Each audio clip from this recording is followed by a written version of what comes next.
ತುಂಗಭದ್ರಾ ಜಲಾಶಯದ ನೂತನ crust gate ಲೋಕಾರ್ಪಣೆ ಹಿನ್ನೆಲೆ ನೆರೆಯ ರಾಜ್ಯಗಳ ಸಿಎಂಗಳನ್ನು ಕಾರ್ಯಕ್ರಮಕ್ಕೆ ಆಹ್ವಾನಿಸುವುದಕ್ಕೆ ನಿಯೋಗವೊಂದನ್ನು ರಚನೆ ಮಾಡಲಾಗಿದೆ.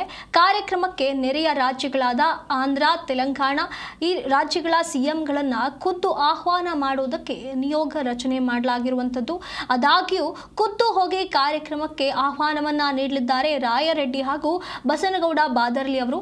ಜಲಾಶಯದ ಕ್ರಸ್ಟ್ ಗೇಟ್ 19 ಕೊಚ್ಚಿ ಹೋದ ಹಿನ್ನೆಲೆ ಈಗ ಕ್ರಸ್ಟ್ ಗೇಟ್ ಬದಲಾವಣೆ ಮಾಡಲಾಗಿದೆ. ಹಾಗಾಗಿ ಇದರ ಲೋಕಾರ್ಪಣೆಗೆ ಈ ಸಿಎಂಗಳಿಗೆ ಆಹ್ವಾನವನ್ನ ನೀಡೋದಕ್ಕೆ ಈ ಒಂದು ನಿಯೋಗವನ್ನ ಮಾಡಲಾಗಿರುವಂಥದ್ದು.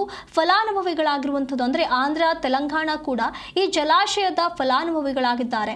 ಹಾಗಾಗಿ ಕಾರ್ಯಕ್ರಮಕ್ಕೆ ಎರಡು ರಾಜ್ಯದ ಸಿಎಂಗಳು ಉಪಸ್ಥಿತರಿದ್ದರೆ ಅದಕ್ಕೆ ಮತ್ತಷ್ಟು ಮಹತ್ವ ಬರುತ್ತೆ ಅನ್ನುವಂಥ ಕಾರಣದಿಂದಾಗಿ ನೆರೆ ರಾಜ್ಯದ ಇಬ್ಬರು ಸಿಎಂಗಳಿಗೆ ಆಹ್ವಾನವನ್ನ ನೀಡೋದಕ್ಕೆ ಮುಂದಾಗಿರುವಂಥದ್ದು. ಹಾಗಾಗಿ ಖುದ್ದು ಬಸವರಾಜ ರಾಯರೆಡ್ಡಿ ಹಾಗೂ ಬಸನಗೌಡ ಬಾದರ್ಲಿ ಅವರು ಭೇಟಿ ಮಾಡೋದಕ್ಕೆ ಕಾರ್ಯಕ್ರಮಕ್ಕೆ ಆಹ್ವಾನವನ್ನ ನೀಡಬೇಕು ಅಂತ ಹೇಳಿ ಸಿಎಂ ಡಿಕೆ ಶಿವಕುಮಾರ್ ಅವರು ಈಗಾಗಲೇ ಸೂಚನೆಯನ್ನ ನೀಡಿದ್ದಾರೆ.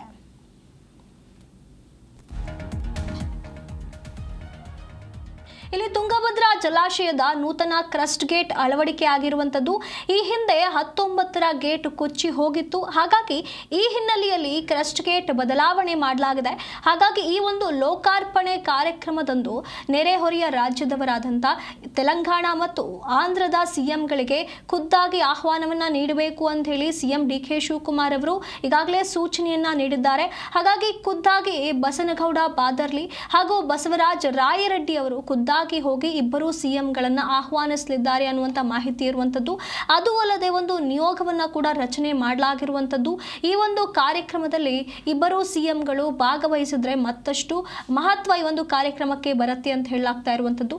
ಯಾಕೆ ಅಂತಂದ್ರೆ ಆಂಧ್ರ ಮತ್ತು ತೆಲಂಗಾಣ ಕೂಡ ಈ ಜಲಾಶಯದ ಫಲಾನುಭವಿಗಳಾಗಿದ್ದಾರೆ. ಹಾಗಾಗಿ ಕಾರ್ಯಕ್ರಮದಲ್ಲಿ ಅವರು ಕೂಡ ಉಪಸ್ಥಿತರಿರೋದು ಅಷ್ಟೇ ಮುಖ್ಯವಾಗಿರುತ್ತೆ.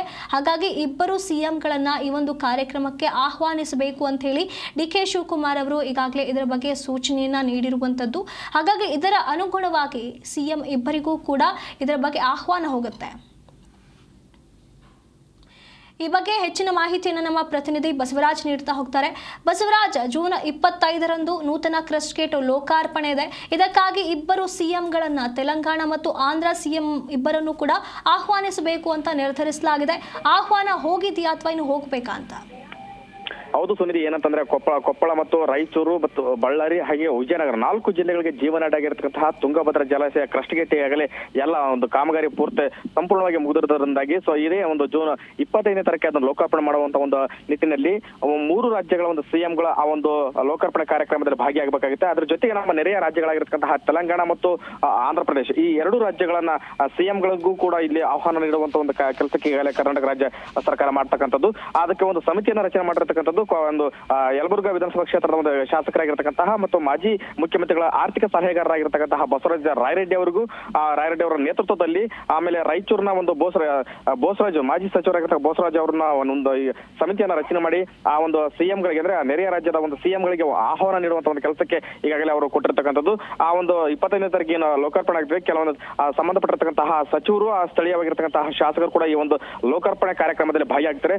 ಜೊತೆಗೆ 4 ಒಂದು ಜಿಲ್ಲೆಗಳ ಜೀವನಾಡಿಗೆ ಇವತ್ತು ರೈತರಿಗೂ ಕೂಡ ಖುಷಿ ಪಡುವಂತ ಒಂದು ವಿಷಯ ಅಂತ ಹೇಳ್ಬೋದು. ಯಾಕಂದ್ರೆ ಒಂದು ಬೆಳೆ ಈಗಾಗಲೇ ನೀರಿಲ್ಲದೆ ರೈತರು ಕೂಡ ಒಂದು ಒಣಗಿ ಹೋಗಿದ್ರು ಅಂತ ಹೇಳ್ಬೋದು.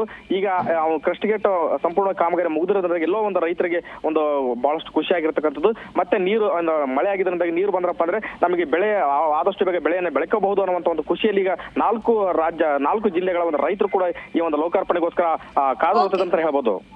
ಧನ್ಯವಾದಗಳು ಬಸವರಾಜ್ ನಿಮ್ಮೆಲ್ಲ ಮಾಹಿತಿಗಾಗಿ.